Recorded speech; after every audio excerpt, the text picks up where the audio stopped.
I thought I had it all, a beautiful wife, 2 great daughters, and a career that many people dream about.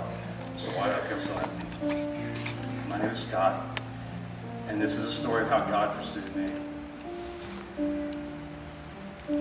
I grew up in an active Christian family, often in very rule-heavy churches. My parents are hard workers and very simple Christians. To this day, they still serve. My siblings all serve as well in their respective churches. I attended Christian school and Christian college. I've always been versed in religion, tradition, and scriptures. However, none of that held security for me. I had security in a great family and career. I was an athletic trainer in professional baseball for 20 years. 10 of those years were in the major leagues with the New York Mets and the Washington Nationals. That career offered a lot of perks. Lots of travel around the world, lots of exposure to celebrities. It also was a high-stress job and a high-profile job. It indeed was my identity. It also became an easy way for me to escape from any spiritual responsibility in my home. My wife carried that torch for her and our girls. I have never been able to connect on a real spiritual level with her or anyone. I met my wife at college in Lynchburg in 1983, and we left Lynchburg in 1987 and started our family. About 4 years ago, we moved back to Lynchburg. We felt we were drawn here for an unknown reason. Neither Julie nor I had jobs here, and we really could not explain the move to anybody that would make any sense. Julie and the girls immediately started coming to Blue Ridge and getting involved. Julie would often tell me how much she liked it and how good it would be for us. Soon after the move to Virginia, I left Major League Baseball. God had a reason for me to be here, and away from my perceived security blanket that professional baseball offered me. On my first visit to Blue Ridge, I sensed something was different, and soon recognized that a lot of people were loving God in a way that I was not. God was working on me, and this seemed like the perfect time to allow myself to be primed by God. Julie and I joined a small group, and that was a great influence. During the hour prayer times, I often felt moved. I auditioned for the worship band that winter, and during the audition, I was asked to tell where I was with God. My standard line that I have been a Christian since junior high, and I'm just ready to do more. The real reason I auditioned was to see if what I was seeing on stage was real or just a show. If it was real, I knew that what I had was nothing like what they had, and I figured if I was on that team with them, I could get close enough to it and figure it out. As time went on, I became more comfortable playing in the band, still knowing that I was not loving God the way other people all over Blue Ridge were. And all this was starting to get to me. So I decided to meet with Todd. All I knew to say was that I wanted to do more, to get more involved. And that's my typical reaction to improve anything, is just to do more.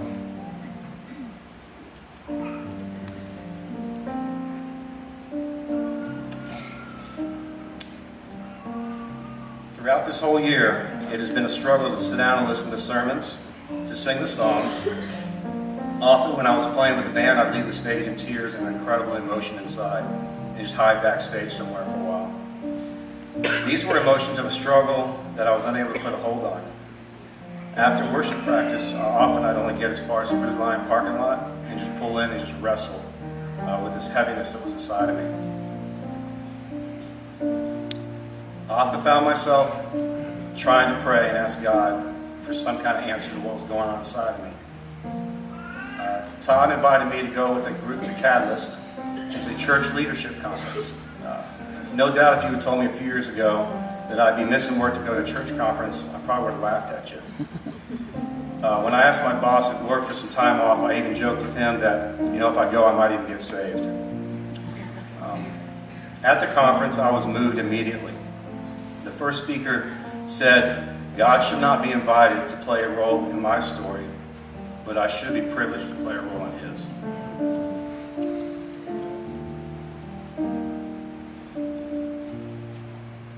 The music there crushed me. The words perfectly describe a relationship I wanted, and definitely not one that I had. I cannot describe to you the internal battle. It was intensifying and becoming a heavy pain. Then Woody's talk on being lukewarm came, and I knew I was somewhere on that spectrum, but I couldn't quite figure out where I would be. That afternoon, Julie, my wife, and I were talking about a lot of things, and it came up, and with tears in her eyes and a very sad heart, she told me she didn't understand how I could come to church and seemingly grow with other people, but I would never share anything spiritual with her.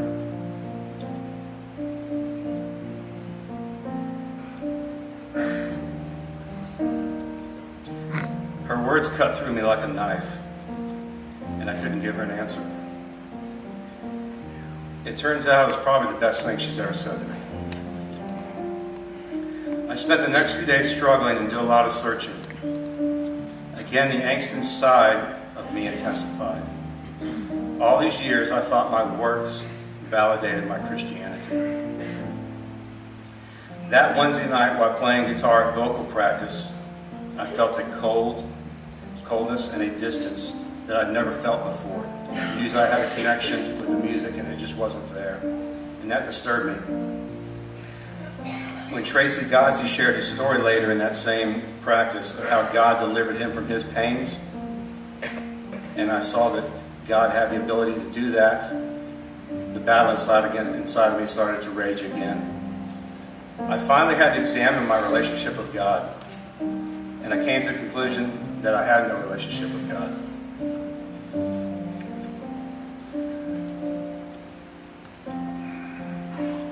On October 29th, I met with Todd at Panera Bread for breakfast. As soon as we sat down, I told him I wasn't there, where he and so many others were.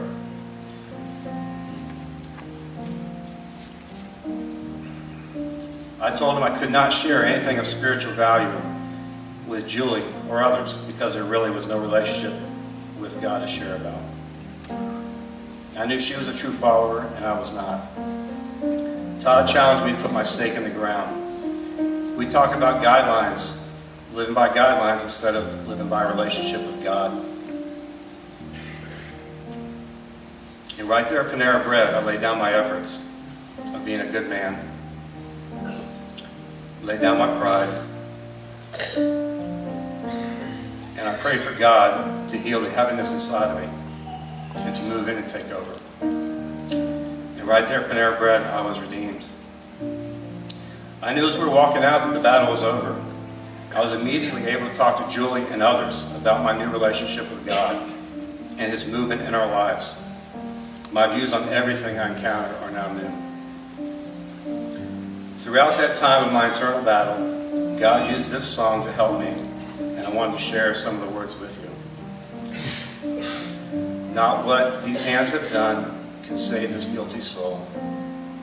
Not what this toiling flesh has borne can make my spirit whole. Not what I feel or do can give me peace with God. Not all my prayers and sighs and tears can bear my awful load. These guilty hands are raised, filthy rags are all I bring, and I have come to hide beneath your wings. These holy hands are raised, washed in the fountains of your grace, and now I wear your righteousness. My Lord has saved my life and freely pardon gives. I love because He first loved me, and I live because He lives. I know there's so many people like me who have lived in the Christian world for so long that they're sure to be Christians, but they've never stopped and laid it all down to believe and follow. I've spent my life being a good person, staying married to the same woman, and building a successful career. I've lived a good life, and now I'm ready to live a life to the fullest. Thank you. God bless.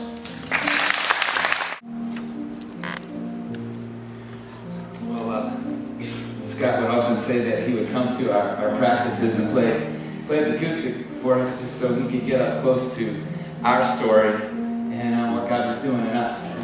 And look now. This is your story and His story in you. And He's going to use you.